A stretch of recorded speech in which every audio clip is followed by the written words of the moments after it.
Bonjour, dans cette vidéo, je vais vous présenter les raisons de la baisse du prix du pétrole.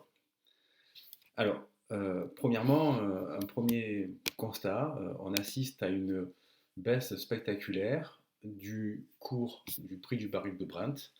Le baril de Brent étant l'unité de mesure qu'on utilise pour vérifier le cours de cette ressource rare. Alors, comme vous le constatez, on voit qu'autour des années 2000, le pétrole, et 2010, le pétrole s'est stabilisé autour de la barre des 90 dollars, 100 dollars. Et à partir de 2014, la production de pétrole est accrue à cause de la production de gaz de schiste des États-Unis qui crée du pétrole non conventionnel, mais du pétrole certes. Et donc cet accroissement de l'offre fait baisser le cours du baril de Brent autour de 50 à 60 dollars le baril. Donc ça se stabilise finalement autour de 2015 et jusqu'à 2019 autour de 50 à 60 dollars le baril de Brent. Alors qu'est-ce qui se passe aujourd'hui? Aujourd'hui nous sommes sur des taux records, il faut faut remonter à plusieurs décennies en arrière pour retrouver un baril de Brent aussi bas, puisque nous sommes sur un baril de Brent autour de 25 dollars le baril, ce qui est très très faible. Alors, premièrement, quelles sont les, euh, les raisons? On peut en identifier quatre.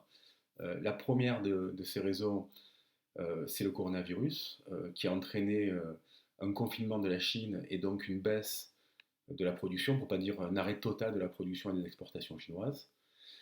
Phénomène qui est en train de se poursuivre en ce moment, puisqu'on le subit aujourd'hui en Europe, et qui va sûrement s'étendre au reste du monde. Deuxième élément, c'est ce que j'ai commencé à évoquer tout à l'heure, la production de gaz de schiste américain depuis 2014, qui s'est intensifiée et qui accroît l'offre et qui diminue ainsi le prix forcément par la loi de l'offre et de la demande. Enfin, troisième explication, ce sont les pays de l'OPEP et notamment de l'OPEP+, qui était finalement l'alliance des pays de l'OPEP avec la Russie, qui sont en train de finir cette alliance sacrée qui les unissait et qui leur permettait de stabiliser leur production. D'abord, il y a plusieurs raisons. D'abord, il y a une volonté de la Russie de s'émanciper et de ne pas baisser ses productions, suivie par l'Arabie Saoudite qui, finalement, face à ce refus, a choisi d'augmenter, d'annoncer l'augmentation, notamment en avril prochain, de sa production de barils journaliers. Avec une dépendance du Venezuela qui est liée à sa crise économique qu'il est en train de subir et qui a besoin de faire couler à flot, si je puis dire, le pétrole, car il n'a pas la possibilité de voir cette manne financière se diminuer, et donc il est dans l'incapacité de restreindre sa production journalière de pétrole.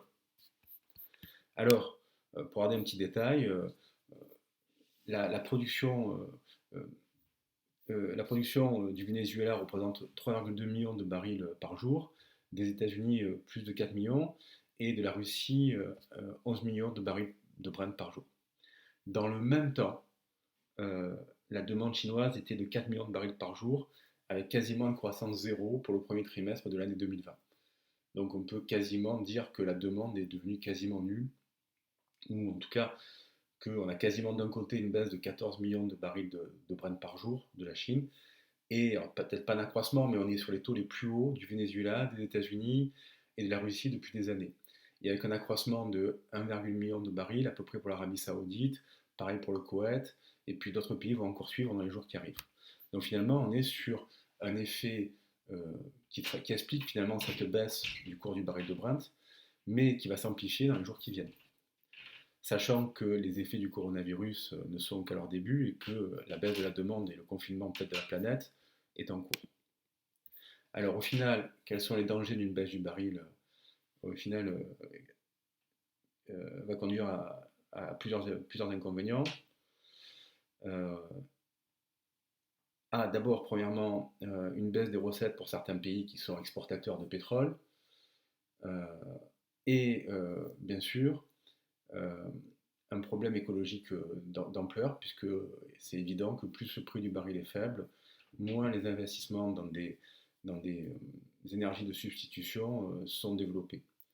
Et donc on sait aujourd'hui que quand le baril est en dessous de 50 $, ça a tendance à faire euh, à baisser les investissements dans les énergies de substitution. Voilà, je vous remercie et je vous invite à une prochaine conférence bientôt.